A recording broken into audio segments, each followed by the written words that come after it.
Guys, patay dun sa ating gabi.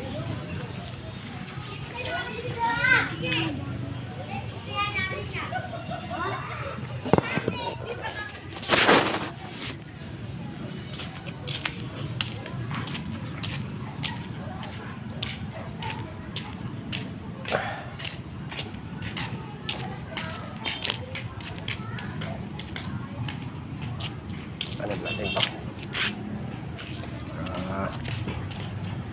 Ano tayo? Kaani.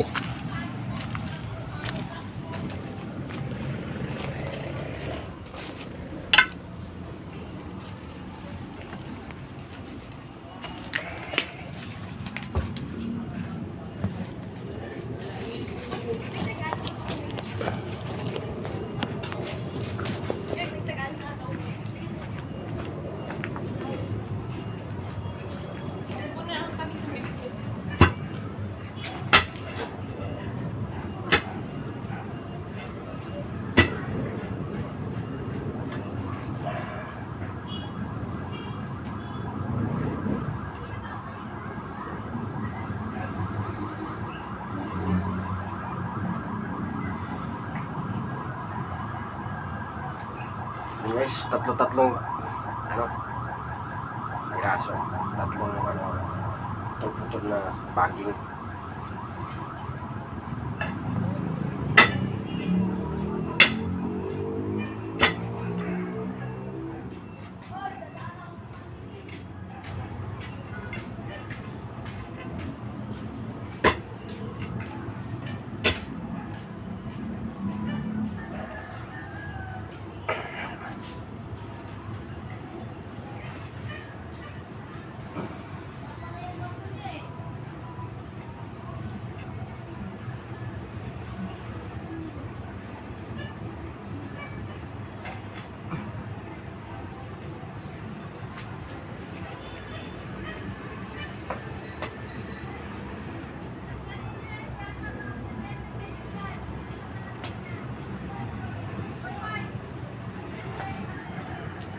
Guys, sa pagano kasi bawat bili doon sa palengke tinatanim ko naman yung pinakabaging niya kasi kinukuha lang natin doon yung dahon.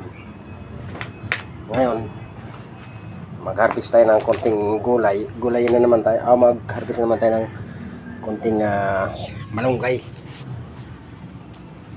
Yung guys pala yung natanim ko kanina, sampasampalukan, yun ang sampasampalukan.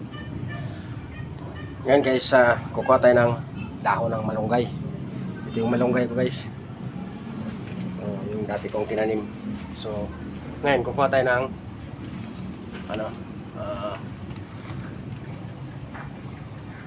mga dahon para gamitin natin sa ating pag sahog doon sa ating isda. Ito mataas ayan.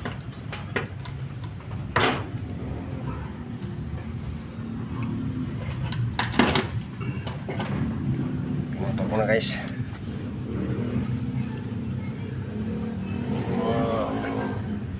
Ito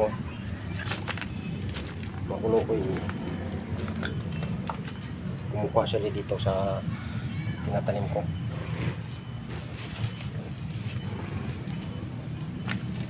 Yan kinuha nila yan, yung mga tinatanong ko yan guys.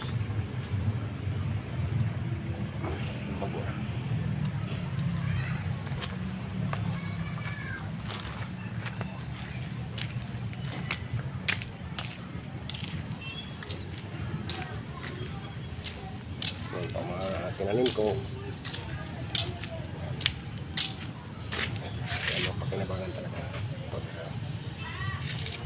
lumago na sila para mas bawasan natin para gagamitin sa pang-araw-araw na pag-gulay. Hindi lang pag-gulay, sa gamot ko rin yung sambol kasi ito guys. Okay. Ito naman yung isa yan sa pipes. Hanggang dito na lang guys, inyong likod ang CPM vlog.